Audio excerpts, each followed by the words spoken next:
Shalom, selamat sore bagi kita semua, Bapak Ibu yang dikasihi Tuhan.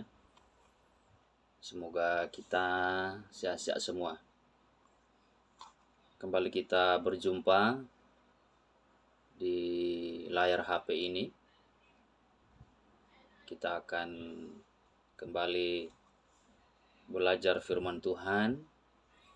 Semoga kita bisa punya waktu untuk belajar bersama akan firman Tuhan yang sebentar saya akan bagikan bagi kita melalui video nanti yang akan saya share di YouTube, di Instagram, di TikTok, dan di Facebook. Bapak Ibu semua, tentu kita semua mengetahui bahwa kita ini mestinya sebagai umat yang telah diciptakan oleh Tuhan, Sang Khalik langit dan bumi itu, kita mesti beribadah, menyembah Dia.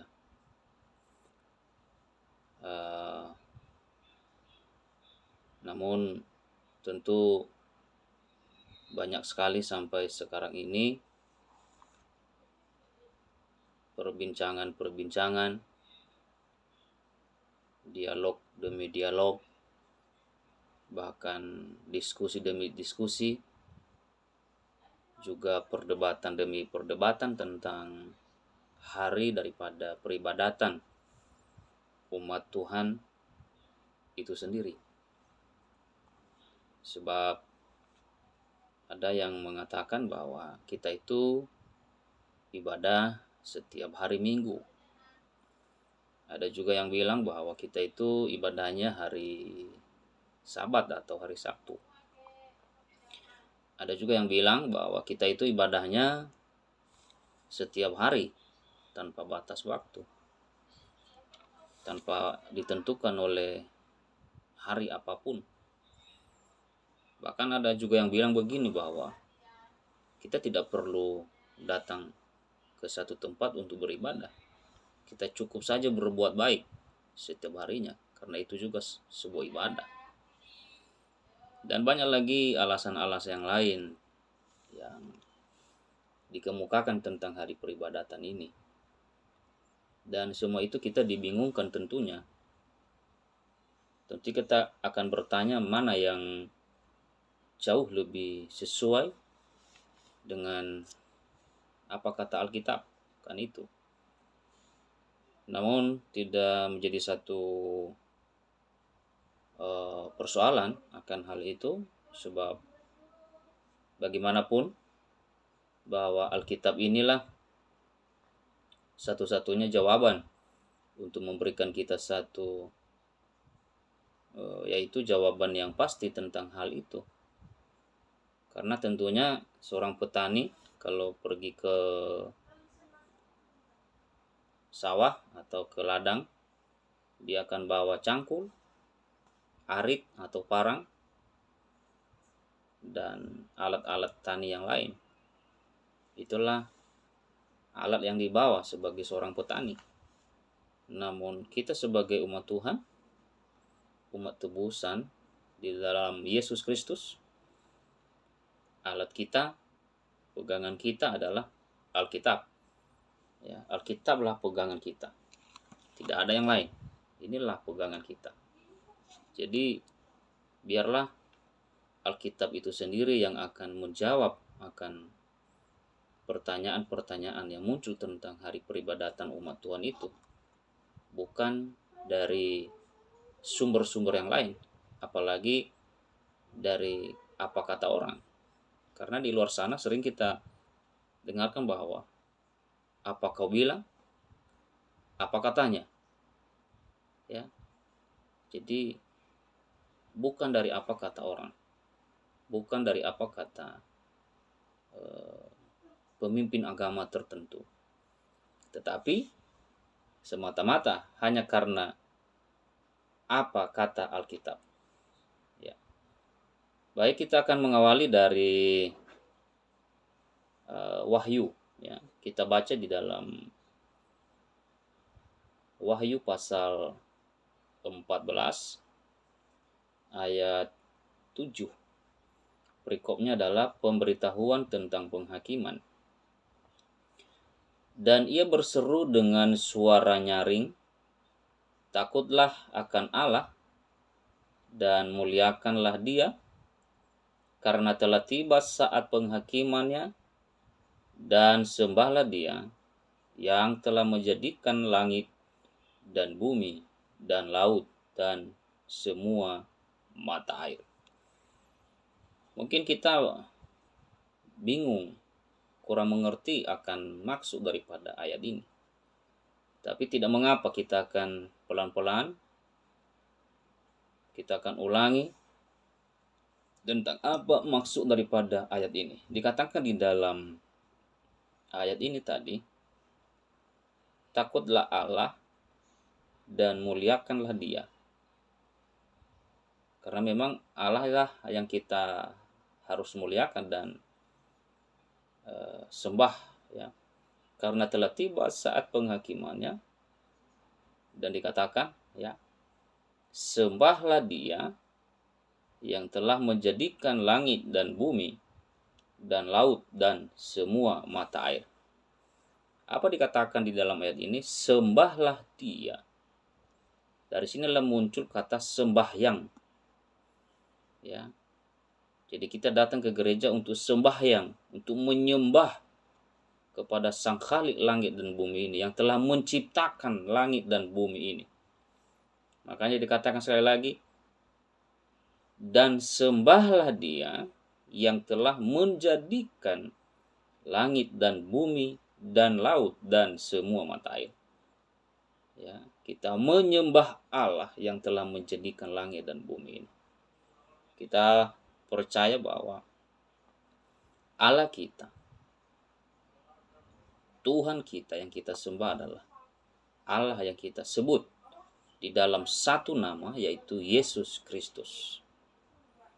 Dan dikaitkan di sini tadi yang telah, ya, yang telah menjadikan langit dan bumi, laut dan semua mata air. Itu artinya bahwa Allah yang telah menciptakan langit dan bumi ini, itulah yang kita sembah. Kita tahu bahwa Allah telah menciptakan langit dan bumi ini dalam kurun waktu selama 6 hari. Ya. Pada hari yang pertama Allah menciptakan terang, maka kita bilang maka terang itu jadi, dan juga Dia ciptakan gelap, makanya ada gelap atau malam. Dan singkatnya sampai pada hari yang ke-6 Allah pun menciptakan hewan atau binatang-binatang, dan setelah itu barulah kita manusia. Jadi kita bersamaan pada hari ke-6 Tuhan ciptakan kita manusia ini bersamaan dengan hewan atau binatang. Ya. Pokoknya Allah menciptakan kita manusia dan hewan itu pada hari yang ke-6. Lalu pada hari yang ke-7, ya, pada hari yang ke-7 kita baca di dalam pasal 2, ya, ayat 1 sampai 4. Apa yang terjadi di sana? Demikianlah diselesaikan langit dan bumi dan segala isinya. Ketika Allah pada hari ke-7 telah menyelesaikan pekerjaan yang dibuatnya itu, berhentilah Ia pada hari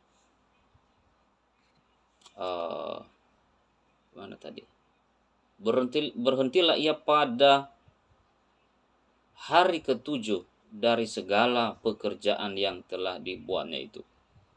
Lalu Allah memberkati hari ke-7 itu dan menguduskannya, karena pada hari itulah Ia berhenti dari segala pekerjaan penciptaan yang telah dibuatnya itu. Demikianlah riwayat langit dan bumi pada waktu diciptakan. Saudara-saudara yang dikasihi Tuhan dimanapun Anda berada. Di dalam pasal 2 Kejadian ayat 1 dan sampai 4 ini disebutkan bahwa demikianlah diselesaikan langit dan bumi dan segala isinya. Ya.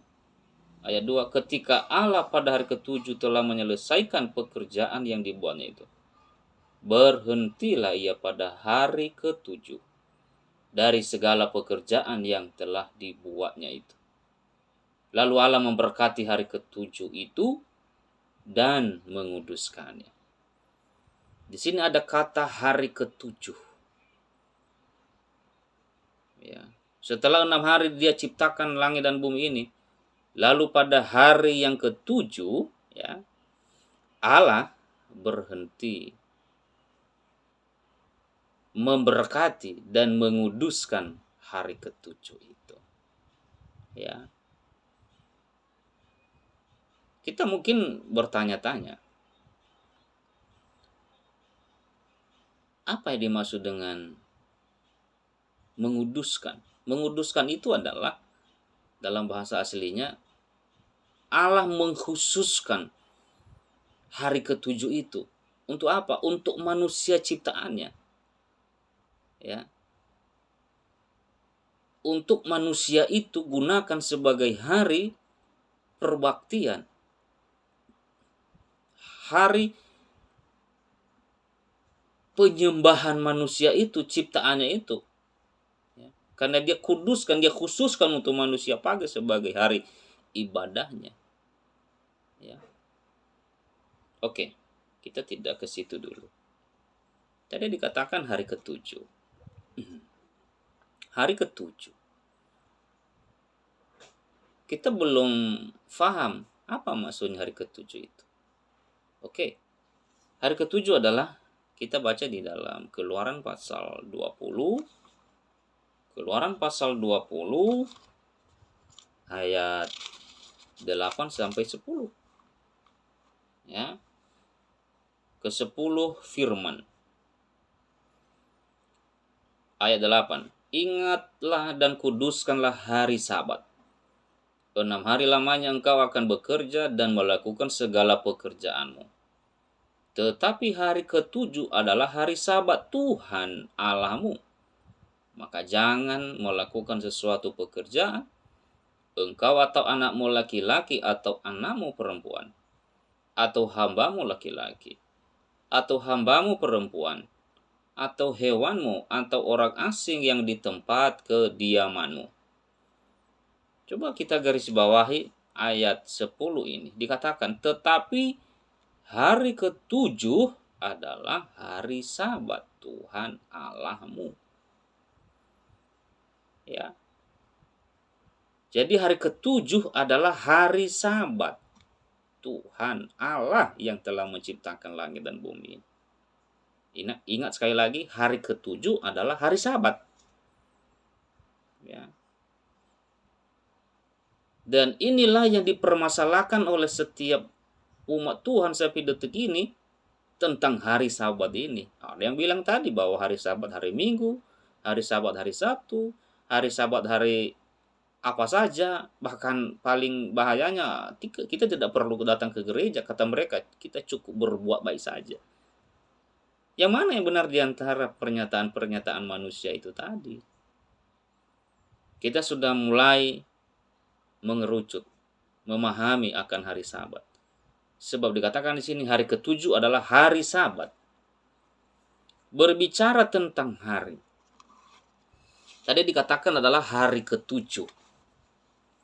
Kalau ada hari ketujuh berarti ada hari pertama. Betul? Kalau ada hari ketujuh berarti ada hari pertama. Saya sering bertanya kepada orang, kepada banyak orang. Pertanyaan saya begini, Pak, Bu, Saudara, hari pertama itu hari apa dalam sepekan sesuai kalender kita. Banyak kali mereka mengatakan bahwa hari pertama itu adalah hari Senin. Karena mereka berpatokan pada hari mulanya orang Indonesia bekerja setiap hari Senin. Saya katakan, benarkah itu sesuai dengan Alkitab dan sesuai dengan kalender yang ada di rumah kita masing-masing? Mereka katakan, ya, saya buktikan. Saya ambil kalender. Ini di sini saya ada kalender, Bapak Ibu Saudara. Ternyata setelah saya lihat di dalam kalender bahwa hari pertama itu bukan hari Senin. Ya, ini ada kalender di tangan saya. Coba perhatikan. Yang warna merah ini adalah hari Minggu, baru hari Senin. Nah, ini baru hari Senin. Tadi katanya hari pertama itu adalah hari Senin. Padahal sesuai kalender saja, ini baru kalender ini, bahwa hari pertama sesuai kalender itu adalah hari Minggu. Ya. Di bawahnya ini disebut dia Sunday. Ya. Hari Minggu.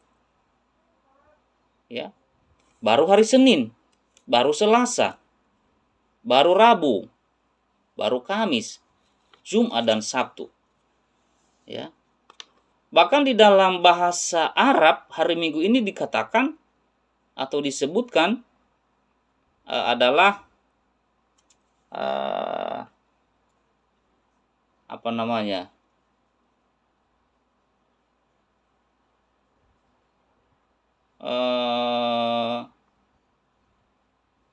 Minggu, saya lupa apa ya. Sebentar saya cari dulu. Pokoknya gini, hari Minggu adalah hari pertama. Ya. Oh ya, Ahad, sorry. Saya baru ingat. Hari Minggu dalam bahasa Arabnya adalah Ahad. Ya.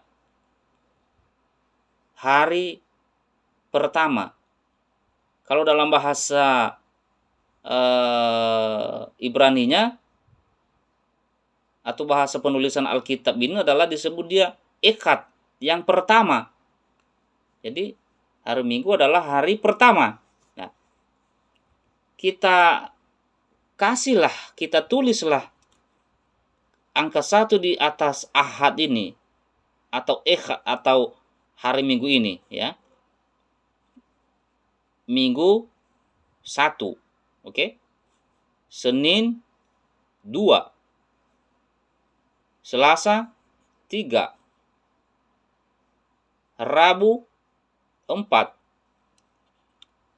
Kamis 5, Jumat 6, Sabtu 7. Berarti Bapak Saudara, hari yang ketujuh itu adalah jatuhnya pada hari Sabtu. Ini menurut kalender. Ini baru menurut kalender ya. Ingat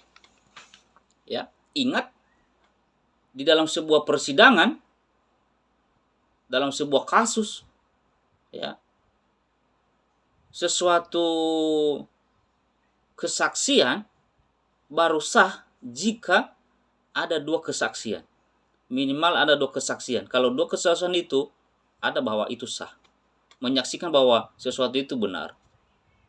Ini dalam sebuah kasus, di dalam sebuah persidangan. 2 kesaksian sudah sah. Katakanlah ini 1 kesaksian ini, baru menurut kalender. Bagaimana dengan menurut Alkitab? Ya. Kita lihat bagaimana kisah tentang kematian, penguburan dan kebangkitan Yesus. Kita lihat di dalam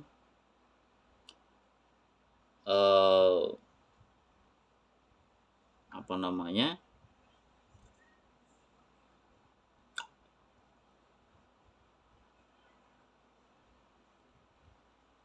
Lukas, ya. Lukas pasal 23. Oke.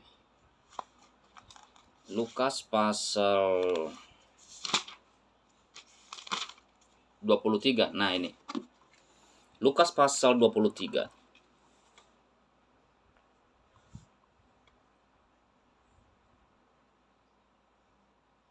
Ayat, kita mulai dari ayat 50 lah, ya, tentang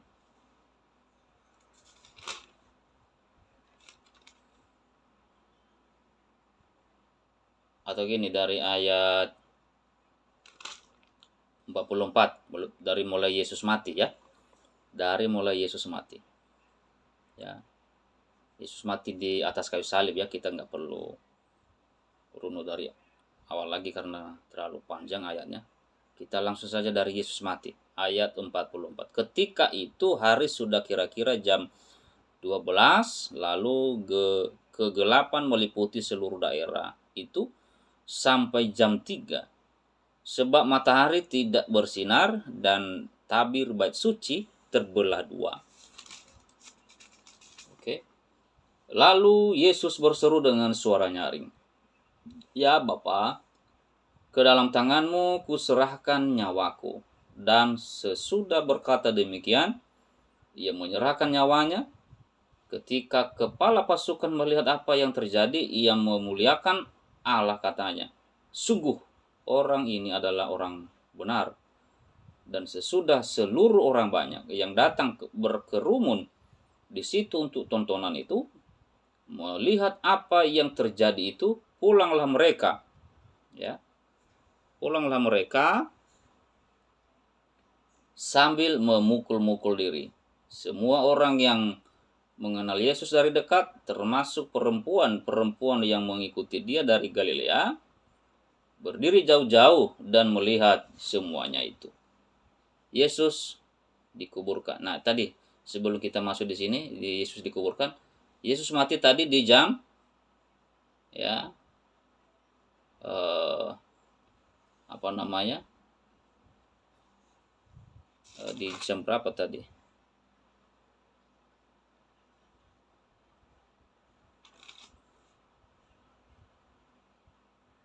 Oh ya, ya, ya.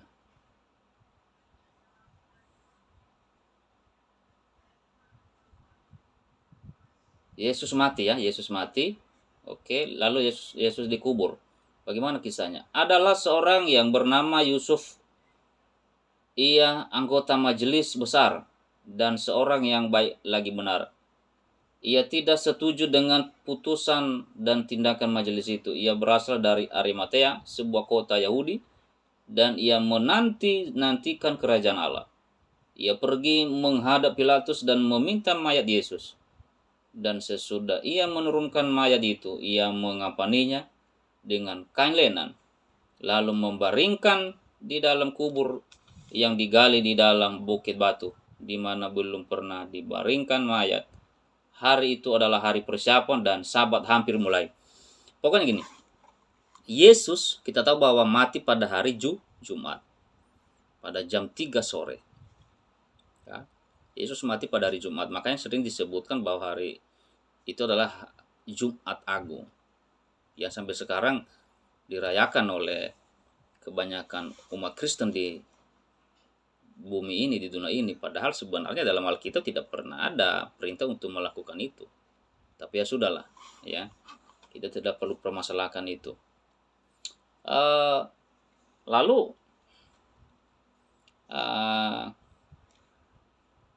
hari Jumat Yesus mati.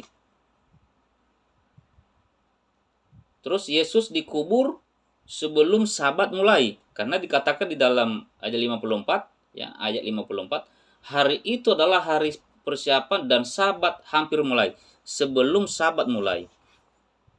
Ya. Mungkin Anda bertanya, Yesus mati jam 3 sore. dan Sabat hampir mulai. Ini yang harus kita pelajari. Sabat hampir mulai. Lalu Sabat hampir mulai itu jam berapa? Saya mau katakan, Sabat hampir mulai itu sebentar lagi, kurang lebih 3 jam lagi. Karena pergantian hari itu bukan pada tengah malam. Kesalahan terbesar kita selama ini adalah bahwa ada yang, atau kita katakan bahwa pergantian hari itu terjadi pada tengah malam atau jam 00. Itulah sebabnya setiap ada pergantian tahun selalu umat-umat Tuhan dimanapun, bahkan seluruh dunia, datang keluar berbondong-bondong pergi ke Monas untuk melihat kembang api, dan di rumah-rumah masing-masing pun menyalakan kembang api dan semua yang bisa dibunyikan di jam 00 tengah malam. Ini sudah terjadi, yang sudah menjadi satu kebiasaan. Tetapi kita sebagai umat Tuhan, saya mau katakan bagi kita bahwa pergantian hari itu bukan tengah malam, bukan jam 00. Yang benar adalah pergantian hari itu adalah pada petang hari. Mau lihat ayatnya? Ini ada ayatnya. Alkitab itu menjawab dirinya sendiri, bukan apa kata orang. Ya. Kita lihat di dalam Kejadian pasal 1, pada waktu Allah menciptakan langit dan bumi ini. Setiap hari pertama berpindah ke hari kedua, ke hari ketiga, sampai hari ke-6, selalu Alkitab mencatat bahwa jadilah petang dan jadilah pagi. Itulah hari pertama. Kemudian di hari kedua, jadilah petang dan jadilah pagi, itulah hari kedua, dan seterusnya sampai hari ke-6. Saya baca. Berfirmanlah Allah, ayat 3. Jadilah terang, lalu terang itu jadi. Allah melihat bahwa terang itu baik. Ini dalam Kejadian pasal 1 ya, ayat 3, 4, dan 5.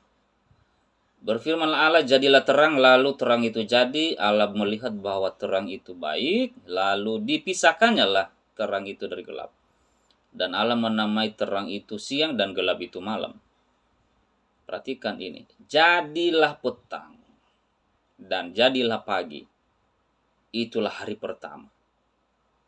Dan setiap pergantian hari ke hari kedua penciptaan itu selalu disebutkan jadilah petang dan jadilah pagi. Kalau nggak percaya, saya baca di dalam ayat 8. Lalu Allah menamai cakrawala itu langit, dan jadilah petang dan jadilah pagi. Itulah hari kedua.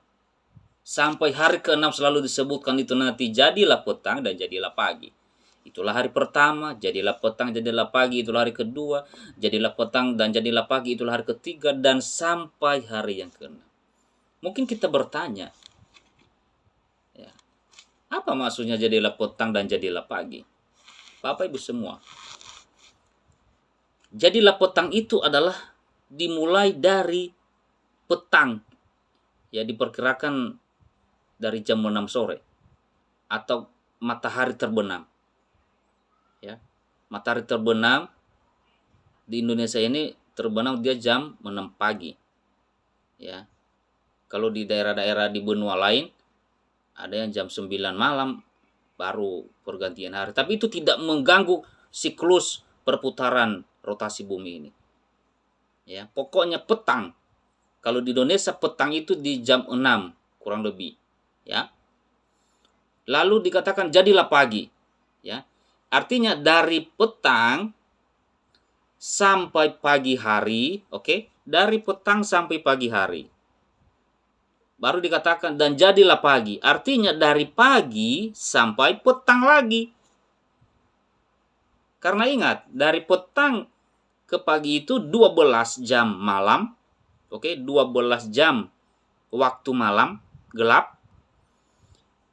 Kemudian jadilah pagi artinya dari pagi ke petang, siang, hari atau terang. Karena satu hari itu adalah 24 jam. Satu hari sama dengan 24 jam. 12 jam malam atau gelap gelap, dan 12 jam siang atau terang. Itu. Jadi ingat, pergantian hari adalah pada petang hari, bukan pada tengah malam atau jam 00. Lalu dikatakan tadi, hari itu adalah hari persiapan dan Sabat hampir mulai. Yesus mati tadi dikatakan pada jam 3 sore. Sabat hampir mulai berarti dalam kurun waktu tinggal 3 jam lagi Sabat akan dimulaikan. Dan di saat kurang lebih 3 jam inilah Yusuf dari Arimatea ini tadi menguburkan Yesus di kuburan, di gua batu yang tidak pernah sebelumnya dikubur orang di sana. Ya, di sana belum pernah sebelumnya dikubur orang. Disitulah Yesus dikubur. Oke, kita tinggalkan itu. Artinya sebelum Sabat Yesus dikubur. Sabat tiba setelah jam petang atau jam 6 sore. Sampai besoknya ya, yaitu petang hari.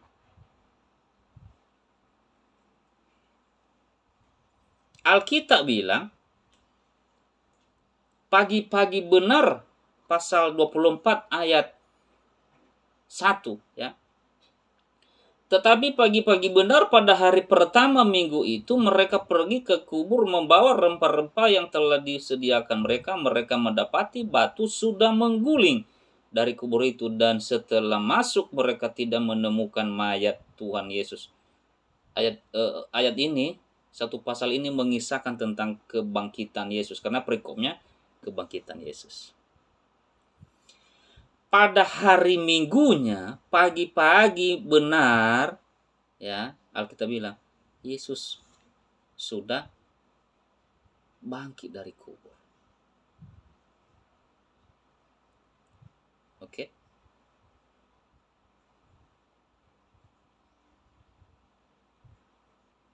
Kita tidak tahu persis jam berapa Yesus bangkit. Pokoknya pagi-pagi benar. Ketika murid-muridnya Maria datang ke kubur, mereka melihat Yesus sudah bangkit. Tidak ada. Terjadi di hari Minggu. Ya. Jadi hari Minggu itu adalah hari kebangkitan Yesus atau hari pertama, karena ayat ini bilang, tetapi pagi-pagi benar pada hari pertama minggu itu. Dan ayat sebelumnya di dalam ayat 56b, ya, di dalam pasal 23, dan pada hari Sabat mereka beristirahat menurut hukum Taurat. Jadi pada hari Sabat mereka tidak kemana-mana. Mereka tidak pergi ke kubur. Mereka beristirahat. Ya. Beristirahat di sini bukan berarti tidak berbuat apa-apa. Mereka datang kepada Yesus karena mereka menyembah Yesus, mereka menyembah Tuhan sesuai dengan agama Yahudi pada waktu itu. Ya. Jadi pada hari Jumat itu peristiwa pertama Yesus dikubur, Yesus mati di kayu salib. Pada hari Sabatnya ini peristiwa kedua Yesus dikubur atau berada dalam kubur, dan pada hari Minggunya itu peristiwa ketiga Yesus bangkit. Makanya tak heran selalu ada di dalam pengakuan iman rasuli. Tetapi pada hari yang ketiga ia bangkit dari antara orang mati, betul kan? Ya. Artinya pada peristiwa yang ketiga itu dia bangkit. Ya. Jadi